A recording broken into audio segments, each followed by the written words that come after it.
The wind was the only language Silas had spoken for 10 years. It was a harsh, unforgiving tongue, whispering of dust in the summer and howling of ice in the winter. It knew the secrets of the high canyon, the cracks in the granite cliffs, and the precise location of the one good spring that kept his small ranch alive. Tonight, the wind was screaming. A late autumn storm had slammed into the mountains without warning, turning the world outside his cabin into a churning chaos of rain and fury. Inside, the silence was a different beast. It was a heavy, settled thing, the kind that grows in the empty spaces left behind by people. It clung to the second chair at his small wooden table, the one whose seat was filmed with a decade of dust. It lived in the unused bedroom, where the door remained shut, its handle untouched. Silas sat by the fire, the orange light flickering across the hard lines of his face. He was oiling the action of his old Sharps rifle, a ritual he performed every month, whether it needed it or not. The metallic scrape and click were familiar sounds in the oppressive quiet, a small measure of order against the storm's rage and the louder storm of his own memory. He had built this place to be impenetrable. The ranch was tucked into a box canyon, accessible by a single narrow trail that was a nightmare for any horse not born to it.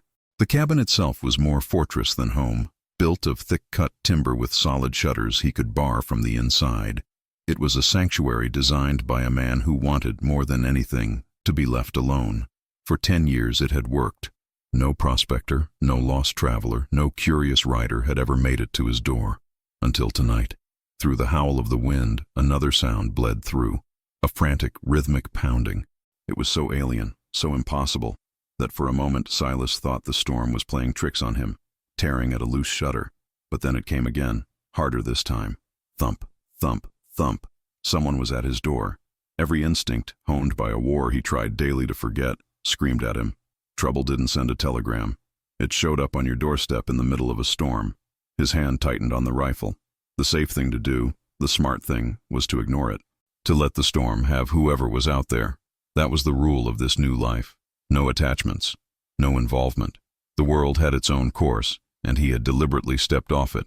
He stood, moving without a sound, and peered through a small drilled hole next to the doorframe.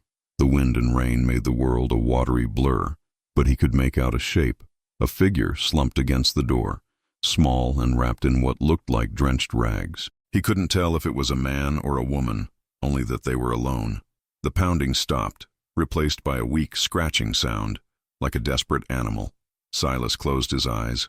He saw a different door, a splintered farmhouse door in Georgia. He saw the faces behind it, pleading for help he couldn't give. He smelled the smoke, heard the screams. He had made a choice that day, the soldier's choice, the practical choice, and the silence that followed had haunted him far more than any battle. He had built this entire life, this fortress of solitude, to never have to make a choice like that again. Yet, here it was. With a low curse that was swallowed by the storm, he slid the heavy bar from the door. He didn't open it fully, just a crack, the Sharps rifle held low and ready. The wind tore at the opening, throwing a spray of icy water into the room. The figure on his porch flinched. It was a woman. Her face was pale and gaunt, framed by strands of dark, plastered hair. Her eyes were wide with a terror so profound it seemed to have burned away everything else. "Please," she gasped, her voice a raw whisper. "Help me." He stared at her for a long moment, his face an unreadable mask of stone. The part of him that had survived the war was calculating the angles, assessing the threat. She was alone, unarmed as far as he could see. Her clothes were torn, and a dark stain on her sleeve looked like blood. She was shivering violently, her lips tinged with blue. She was a victim, a piece of the world's random cruelty washed up on his shore. The other part of him, the part he thought he had buried, felt a sharp, unwelcome pang of something that felt dangerously like pity. He let out a long breath, the air fogging in the cold. "Get in," he said, his voice gravelly from disuse. He stepped back and she practically fell into the room, collapsing onto the floorboards in a puddle of rainwater and exhaustion. He barred the door again, the heavy thud of the wood sealing them in, shutting the storm out once more. The silence that returned was different now. It was no longer empty. It was filled with the sound of a stranger's ragged breathing. The woman, who later said her name was Alara, told him a broken story between sips of hot broth. A stagecoach ambush down in the flatlands. Bandits. She had escaped into the foothills as the shooting started, running blindly until the storm hit and funneled her up into the high canyons. She didn't know if anyone else had survived. She spoke of the men as monsters, their faces cruel in the firelight of her memory. Silas listened, his expression unchanging. He had seen enough violence to know her story was plausible. The world was full of such men. He dressed the gash on her arm, a shallow cut from a rock, not a knife. He gave her a dry blanket and pointed her to the fire. He did not offer conversation. He was a caretaker, not a companion.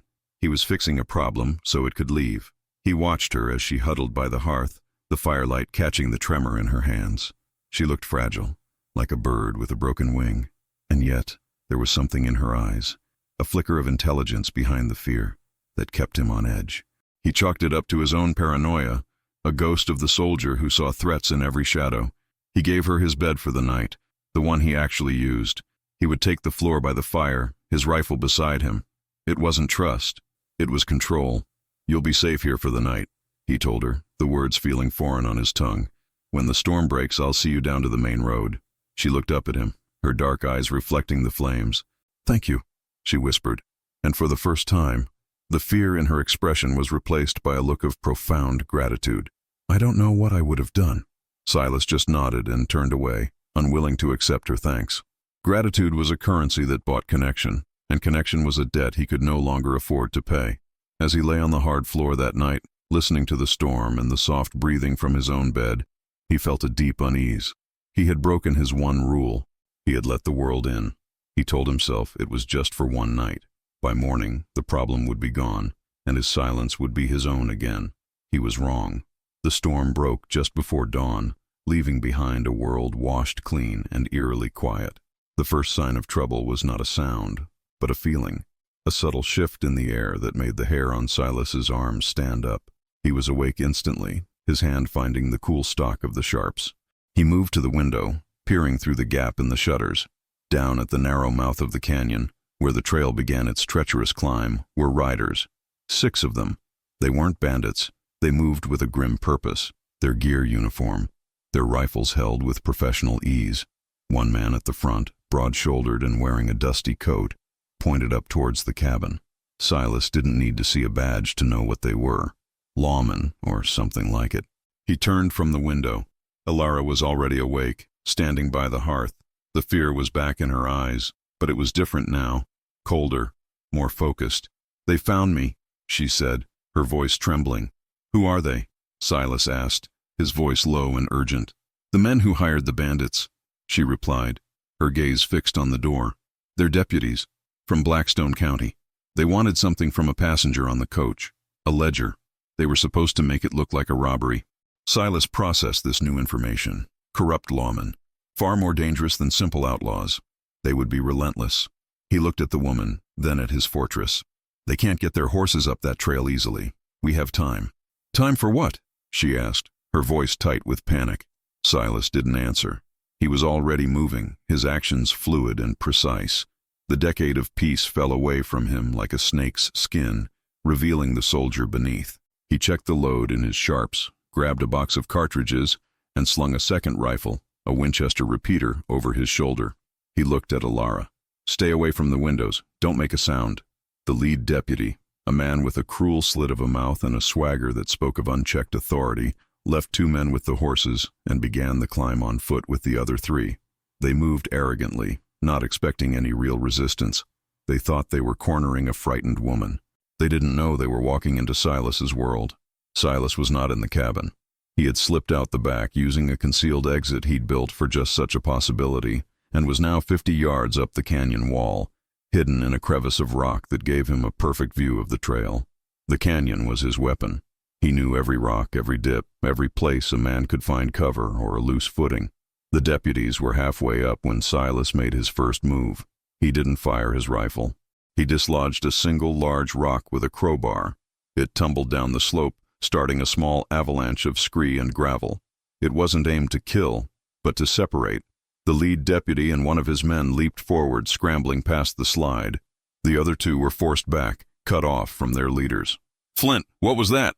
one of the men below shouted. The man named Flint ignored him, his eyes fixed on the cabin above. "It's just loose rock from the storm.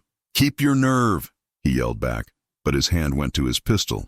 He was more cautious now. He and his remaining man slowed their pace, using the boulders for cover. They were advancing on the cabin, their attention focused entirely forward. They never thought to look up. Silas sighted down the barrel of the Sharps. He wasn't aiming for Flint. He was aiming for a small, dead pine tree perched precariously on the cliff edge just above them. He breathed out, squeezed the trigger. The Sharps boomed, the sound echoing through the canyon like a thunderclap. The bullet struck the base of the pine with a loud crack. The tree shuddered, hesitated, and then pitched forward, crashing down onto the trail right in front of Flint and his man, showering them with dirt and splintered wood. They scrambled back, terrified and confused, firing their pistols blindly towards the cabin. But Silas was already gone, moving silently through the rocks to a new position, this one lower down, closer to the two deputies who were still cut off at the bottom of the trail. They were panicked now, trying to decide whether to retreat to the horses or try to find another way up. "He's in the rocks," one shouted. "I saw the muzzle flash." They took cover, pressing themselves against the canyon wall, their eyes scanning the cliffs above. They were looking too high. Silas emerged from behind a large boulder not 20 yards from them. He wasn't holding the Sharps. He held the Winchester. "Drop your guns," he said, his voice calm and cold. The two deputies spun around, their faces a mask of shock. Before they could even raise their weapons, Silas fired the Winchester twice, not at them, but at the rock face inches from their heads. Chips of granite sprayed their faces. They cried out, dropping their rifles and raising their hands. Up the trail, Flint heard the shots and his men's shouts. "It's a trap!" he screamed, his arrogance finally shattering. He turned and began a panicked scramble back down the trail, his partner close behind. They were no longer hunters. They were prey. Silas had them disarmed and tied with their own ropes in less than 10 minutes. He left them near the horses, gagged and secured. He retrieved their rifles and ammunition, then made his way back to the cabin. The whole encounter had been swift, efficient, and utterly bloodless. He had neutralized the threat, asserted his control. He felt the familiar bitter taste of adrenaline fading, leaving behind the dull ache of his past. He walked back into the cabin, the captured rifles in hand. He expected to find Ilara huddled by the fire, still terrified. Instead, she was standing in the center of the room, her posture ramrod straight. The blanket was folded neatly on the chair. The fear was completely gone from her face, replaced by an expression of calm, sharp assessment. In her hands, she was holding his Sharps rifle. She held it not with the awkwardness of a novice, but with the easy familiarity of someone who knew the weapon's weight and balance intimately. She racked the breech block, checking the chamber with a practiced flick of her thumb, then snapped it shut. The sound was crisp and final in the quiet room. She looked at Silas, and her eyes were not the eyes of a victim. They were the eyes of a commander. "You're good," she said, her voice steady, without a trace of the weakness he had heard last night. "Better than I expected. That was clean. No casualties." Silas stared at her, at the rifle in her hands, at the complete transformation in her demeanor. The pieces of the puzzle began to shift in his mind, rearranging themselves into a picture he didn't understand. "What is this?" he asked, his voice low. "This," she said, nodding towards the window, "was a test, to see if the stories about the ghost of Andersonville were true, to see if you still had the skill." Silas felt a cold dread creep up his spine. No one knew what they called him back then. No one was left who knew. Ilara leaned the Sharps against the wall, her movements economical and precise. "Those men work for Marshal Thorne," she explained, her tone purely informational. "Deputy Flint is an idiot, but Thorne is not. He's the one who wanted the ledger. It contains proof of his extortion, illegal land grabs, and the murder of a federal judge who got too close. That ledger is my life's work." "You're not a victim," Silas said, the realization hitting him like a physical blow. The ambush was real, but I wasn't just a passenger. I was the target," she corrected him. "And running here, to you, that was not an accident. I know this canyon. I know its reputation for being inaccessible. I know your story. I chose this place. I chose you." Silas felt the floor drop out from under him. His fortress, his sanctuary from the world, had been turned into a strategic asset by a woman he had pitied. He had not offered shelter. He had been recruited.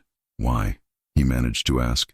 "Because Flint and his men were just the scouts," she said, her gaze turning serious. "They were the probing attack. When they don't report back, Thorne will know I'm here, and he will come himself, not with 6 men, with everyone he has. She walked to the door and listened, her head tilted. A faint, distant sound began to filter through the wood, a low, rhythmic rumble that was not the wind. Silas recognized it instantly. It was a sound he had not heard in a decade, a sound that haunted his nightmares. It was the sound of cavalry, dozens of them, maybe more, moving with discipline.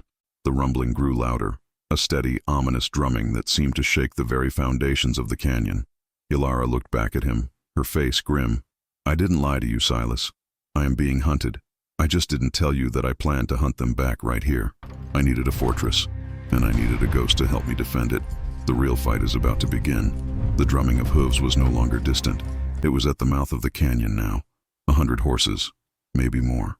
The sound was a promise of overwhelming force. His sanctuary was a cage. The trap had been set, and he was standing right in the middle of it. Silas felt the cold certainty of the canyon walls closing in. For a decade, they had been his shield. Now, they were the jaws of a trap. He looked from Ilara's determined face to the mouth of the canyon, where the growing rumble promised an army. He had been a pawn in her game, his solitude a calculated piece on her chessboard. A flare of anger, hot and sharp, rose in his chest.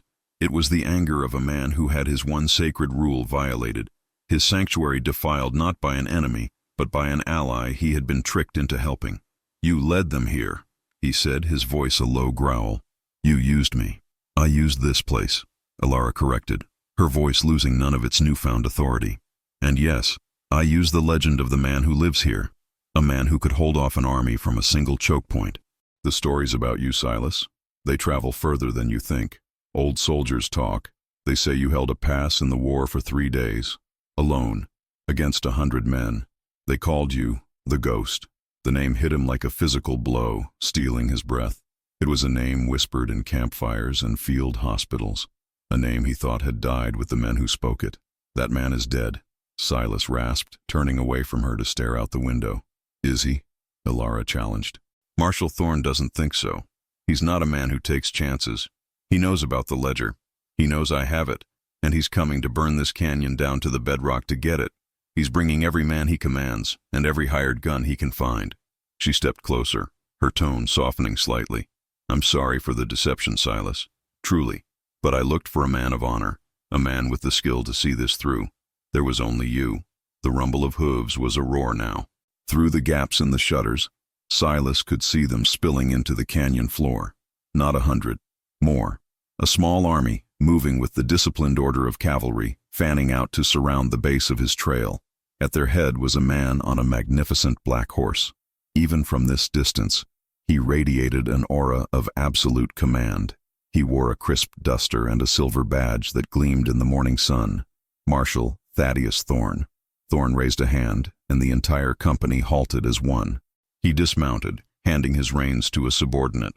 He stared up at the cabin for a long moment, as if appreciating the strategic challenge. Then, his voice boomed, carrying on the clear mountain air with unnatural clarity. "Silas Miller, the ghost of Shiloh Pass. I know you're in there. I have no quarrel with you, soldier. My business is with the woman. Send her out, and you can return to your ghosts in peace." Silas flinched. Thorne knew his real name. He knew about the pass. This was more than just a posse. This was personal. He looked at Ilara. She was watching him, her expression unreadable. She wasn't pleading. She was waiting for his decision. The soldier's choice, all over again. Protect the innocent and face annihilation, or step aside and live with the silence that followed. His anger cooled, replaced by a grim resignation. He had already made his choice last night when he opened the door. The consequences were just now arriving. "He won't leave me alive," Silas said, more to himself than to her. "He knows who I am. I'm a witness." "Exactly," Ilara affirmed. "There is no walking away. There is only through." She retrieved a leather satchel from beneath the floorboards near the hearth, the same spot she'd collapsed the night before. She opened it, revealing the ledger. Its pages were filled with neat, precise columns of names, dates, and figures. "This is the town of Blackstone's soul, Silas. Every family Thorne has broken, every acre he's stolen. It's all here. The man who compiled it, Judge Caldwell, was my father. Thorne had him killed a month ago. Now he understood. This wasn't about justice for her. It was about vengeance. It was about honoring the dead. It was a language Silas understood perfectly. He called you the ghost of Shiloh Pass. Thorne's voice boomed again from below. I remember the reports. A man who turned a riverbank into a graveyard. But you're not on a riverbank now, Miller. You're in a bottle, and I hold the cork. Silas grabbed the sharps. He's trying to get in my head. Then let's get in his, Alara said. She took one of the captured deputy's rifles and moved to a window on the opposite side of the cabin. He expects a siege. He expects us to wait. Let's not do what he expects. Silas nodded, a flicker of the old battlefield instinct igniting within him. The canyon was his ground. He knew its secrets. Thorne had numbers, but Silas had the terrain. He moved to the back of the cabin, to the concealed exit he had used earlier. Cover me, he said. Alara didn't hesitate. She fired a single shot from her window. It wasn't aimed at anyone. It was a message, a punctuation mark. The fight was on. Below, Thorne's men scrambled for cover, their disciplined formation breaking slightly. Under the cover of their confusion, Silas slipped out and vanished into the rocks once more. He moved with a phantom silence, circling wide around the cabin, climbing higher up the canyon wall. He had a different plan this time, not just to delay, but to disrupt. Thorne's army was his strength, but it was also his weakness. An army needs a head. From his new vantage point, he could see Thorne's command post, set up behind a large rock formation. The marshal was directing his men, sending teams up the slopes on either side of the main trail, trying to flank the cabin. He was methodical, intelligent, but his attention, and the attention of his core men, was focused forward, on the cabin where Alara was periodically firing to keep them occupied. Silas found what he was looking for, a natural rock chimney, a narrow fissure that led from his high perch down to a ledge directly behind Thorne's position. It was a treacherous path, one he had explored years ago. It was a risk, but staying in the cabin was a certainty of death. As he began his descent, the first real assault began. A group of Thorne's men, a dozen of them, made a concerted rush up the main trail, using mobile wooden shields they had brought with them. Alara's rifle cracked, and one of the shields splintered, a man crying out behind it. But they kept coming, a slow, inexorable wave of violence. Silas ignored them.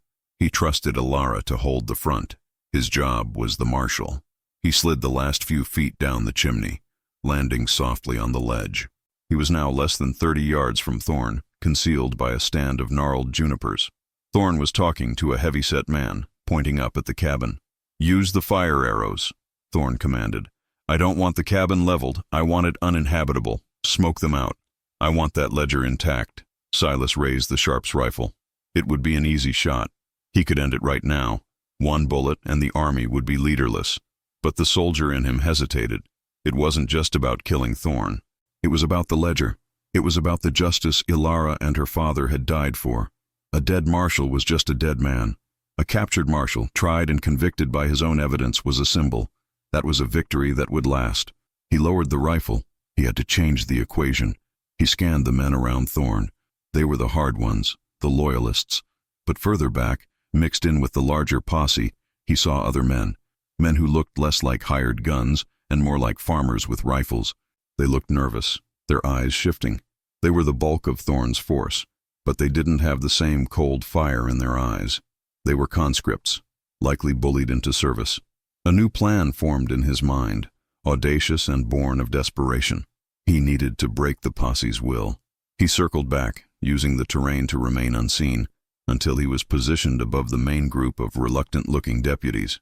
He saw the men with the fire arrows preparing to move forward. He had to act now. He didn't fire. Instead, he put 2 fingers to his lips and let out a piercingly sharp whistle, a signal he had used in the war to signal a flank attack. The sound cut through the air, completely unexpected. Dozens of heads snapped up, searching for the source. Then he used his voice, pitching it so it echoed off the canyon walls, making it impossible to pinpoint. "He's lying to you," Silas shouted, his voice a disembodied roar. "Thorne's name is all over that ledger. He's not here for justice. He's here to bury his own crimes. How many of your farms did he take to pay for these guns? How many of your neighbors are in this book?"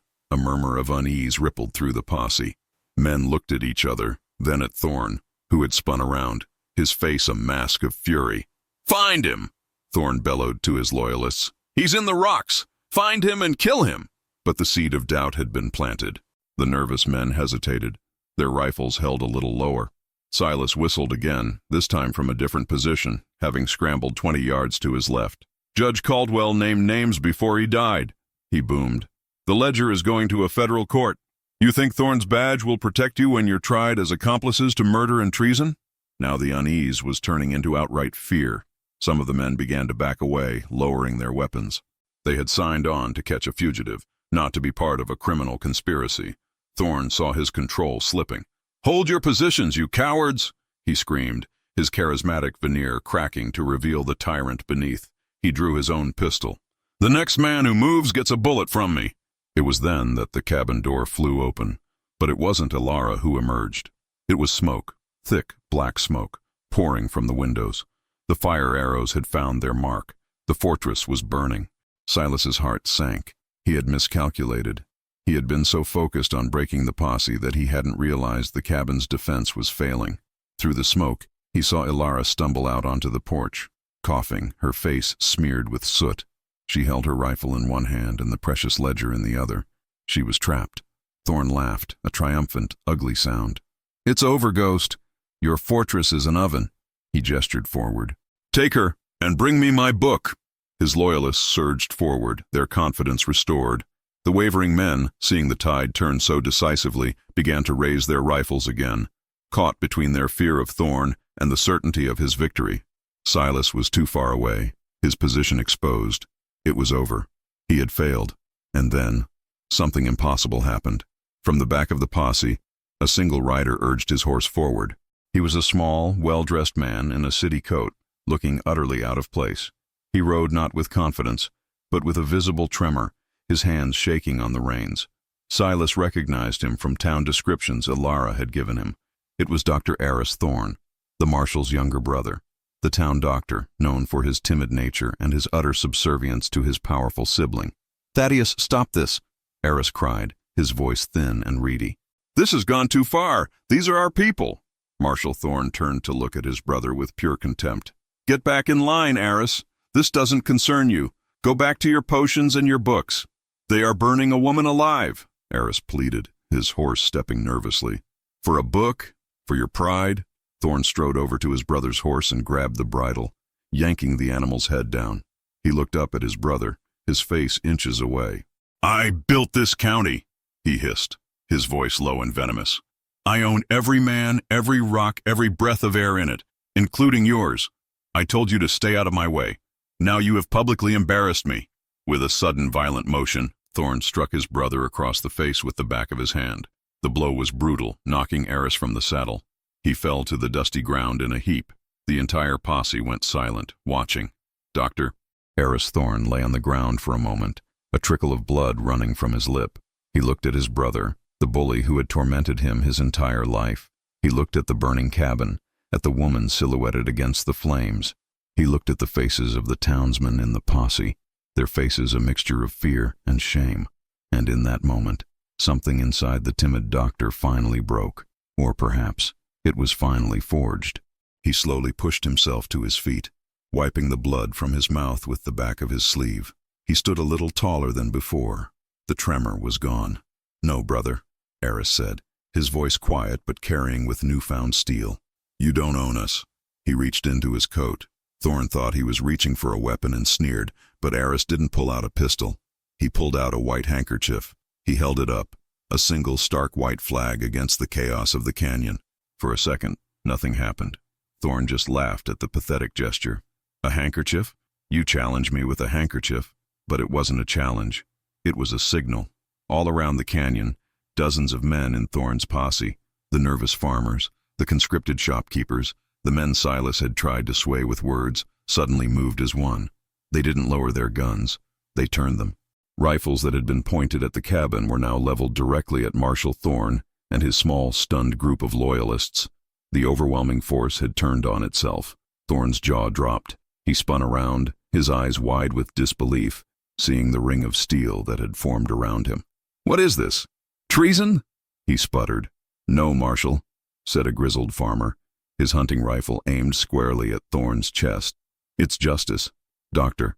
Thorne and Miss Caldwell. They deputized us weeks ago, under the authority of the federal court. We were just waiting for you to gather all your rotten apples in one basket. The situational reversal was so sudden, so absolute, it was breathtaking. Ilara's plan had never been to defend the cabin. The cabin was bait. Her plan was to use Thorne's own arrogance to lead his entire criminal enterprise into a trap from which there was no escape. The community's fear had been a mask.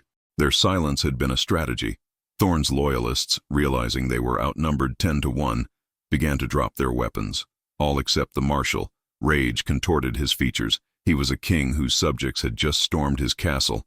He let out a wordless roar and raised his pistol, not at the townsmen, but at the one person who represented the collapse of his world, Ilara. He fired, but from the rocks above, the Sharp's rifle boomed. Silas had been waiting for this moment. The bullet didn't hit Thorne. It struck the pistol in his hand, a feat of impossible marksmanship. The gun flew from his grasp, shattered and useless. Thorne cried out, clutching his numbed, stinging hand. It was over. The townsmen surged forward, disarming the last of the loyalists. Dr. Eris Thorne, the timid doctor, walked past his stunned brother, picked up the pistol he had shot from his hand, and personally placed the manacles on his wrists. The click of the cuffs was the loudest sound in the canyon. Ilara walked down from the porch of the burning cabin, the ledger held tight against her chest. She met Dr. Thorne halfway. The two of them, the judge's daughter and the doctor who found his courage, looked at the crowd of armed citizens. They were no longer victims. They were saviors. Silas made his way down from the rocks, the Sharps resting on his shoulder. He felt like a man waking from a long dream. The townsfolk parted for him, their expressions a mixture of awe and gratitude. He had been the ghost, the tactical edge they needed, but he saw now that the victory belonged to them. He stopped in front of Ilara. His cabin, his fortress of solitude, was a smoking ruin behind her. The physical manifestation of his isolation was gone, burned away. He should have felt loss. Instead, all he felt was a strange, unfamiliar lightness. "Your father would be proud," Silas said, the words feeling right for the first time in years. Ilara smiled, a true, brilliant smile that finally chased the last of the shadows from her face. "He would be proud of all of us," she said, looking at the townsfolk. "Blackstone is free."